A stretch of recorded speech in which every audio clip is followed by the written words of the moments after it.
আপনি কি ঘরে বসে অনলাইনের মাধ্যমে টাকা ইনকাম করতে চান কিন্তু বুঝতেছেন না কিভাবে ইনকাম করবেন? তাহলে মেলবেট অ্যাকাউন্ট তাড়াতাড়ি খুলে নিন। এখান থেকে খুব সহজেই টাকা ইনকাম করতে পারবেন। উপরে দেখতে পাচ্ছেন লগইন এবং রেজিস্ট্রেশন দুইটি অপশন দেওয়া আছে। এখানে রেজিস্ট্রেশন অপশনে ক্লিক করবেন। ইন ওয়ান ক্লিকের মাধ্যমে সহজে রেজিস্ট্রেশন করতে পারবেন। ইন অন অপশনে ক্লিক করে এখানে কান্ট্রি বাংলাদেশ রাখবেন। বাংলাদেশি টাকা বিদিতেই থাকবে, নিচে স্পোর্টস এরকমই থাকবে। আপনাদেরকে এখানে প্রোমো কোড দিতে হবে যেন অ্যাকাউন্ট ফুল ভেরিফাইড হয়। আপনারা সবাই প্রোমো কোডের ঘরে লিখবেন IPL86। এই প্রোমো কোডটি দিলে আপনারা বিভিন্ন পেমেন্ট মেথডের মাধ্যমে 24 ঘন্টায় টাকা ডিপোজিট এবং উইথড্র করতে পারবেন। প্রতি সপ্তাহে বোনাস সহ অ্যাকাউন্ট খোলার সঙ্গে সঙ্গেই 100% বোনাস পাবেন। প্রোমো কোডটি দেওয়ার পর নিচে এই খালি ঘরটি টিক চিহ্ন দিয়ে সবুজ আইকনে ক্লিক করবেন। আপনাদের সঙ্গে যদি এরকম প্রোমো কোড ভেরিফিকেশন চাই তাহলে তা সফলভাবে করে নেবেন। আপনারা এখানে কিছুক্ষণ অপেক্ষা করলেই দেখতে পারবেন আইডি আর পাসওয়ার্ড দিয়ে দিয়েছে। এই আইডি আর পাসওয়ার্ডের অবশ্যই স্ক্রিনশট দিয়ে রাখবেন অথবা কোথাও লিখে রাখবেন। এগুলো খুব যত্ন সহকারে সংরক্ষণ করে রাখবেন। এরপরে নেক্সট বাটনে ক্লিক করে লগইন অপশনে ক্লিক করবেন। এখন অ্যাকাউন্ট ভেরিফাই করার পালা।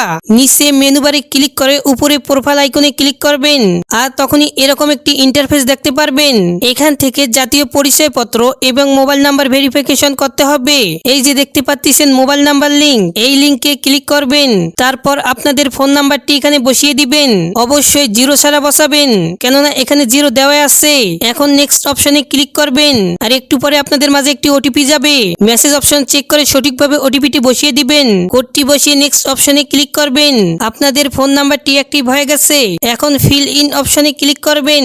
এখানে আপনাদের জাতীয় পরিচয়পত্রের সঙ্গে মিল রেখে সবগুলো তথ্য সঠিকভাবে দিবেন।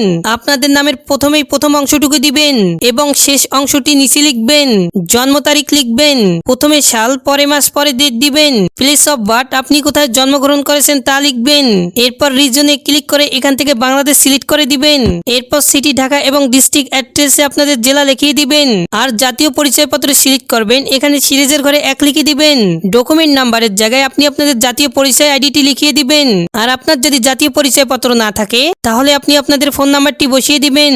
এরপর আপনাদের এখানে ডেট অফ ইস্যু জায়গায় জাতীয় পরিচয় উল্টো পাশে যে একটি ইস্যু রয়েছে ওই ডেট অফ ইস্যুটি এখানে বসিয়ে দিবেন। নিচে ইস্যু বাইয়ের জায়গায় এখানে আপনারা বাংলাদেশ গভর্নমেন্ট লিখে দিবেন। এরপর সবকিছু ঠিকঠাক থাকলেই নিচের অপশনে টিক মার্কে ক্লিক করবেন। এই যে দেখতে পাচ্ছেন আপনাদের অ্যাকাউন্টটি সঠিকভাবে ভেরিফিকেশন হয়েছে। আপনারা এখানে কিভাবে টাকা ডিপোজিট করবেন খুব সহজে দেখিয়ে দিচ্ছি। ডিপোজিট করার জন্য উপরে ডিপোজিট অপশনে ক্লিক করবেন। একটু পর আপনাদের সঙ্গে এরকম একটি ইন্টারফেস চলে আসবে।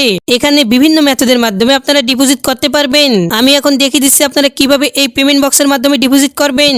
তো এখানে আপনারা এই মেথড অপশনে ক্লিক করবেন। ক্লিক করার পর আমরা প্রথমেই দেখতে পাচ্ছি এখানে উপরে দেখতে পাচ্ছেন তারা একটি পেমেন্ট এজেন্ট নাম্বার দিয়ে রাখছে। এই এজেন্ট নাম্বারই আপনাকে ক্যাশ আউট করতে হবে। তো প্রথমে আমি নাম্বারটি কপি করে চলে যাব বিকাশ অ্যাকাউন্টে। আপনারা দেখতে পাচ্ছেন আমাদের ক্যাশ আউট সফল হয়েছে। এখানে ক্যাশ আউট করার পর একটি ট্রানজাকশন আইডি দিয়ে দিয়েছে। ওখান থেকে এই ট্রানজাকশন আইডিটি কপি করে নেবেন। আগের অপশনে গিয়ে ট্রানজাকশন আইডিটি বসিয়ে দিবেন আর যে নাম্বার থেকে ক্যাশ আউট করছেন ওই নাম্বারটি বসিয়ে দিবেন। তারপর যত টাকা ক্যাশ আউট করছেন ওই টাকার অঙ্কটি বসিয়ে দিবেন। এগুলো সঠিকভাবে বসিয়ে দেওয়া হয়ে গেলে নিচে দেখতেছেন নেক্সট নামে অপশন, নেক্সটে ক্লিক করবেন। দেখুন আপনাদের ক্যাশ আউট সফলভাবে সাকসেসফুল হয়েছে।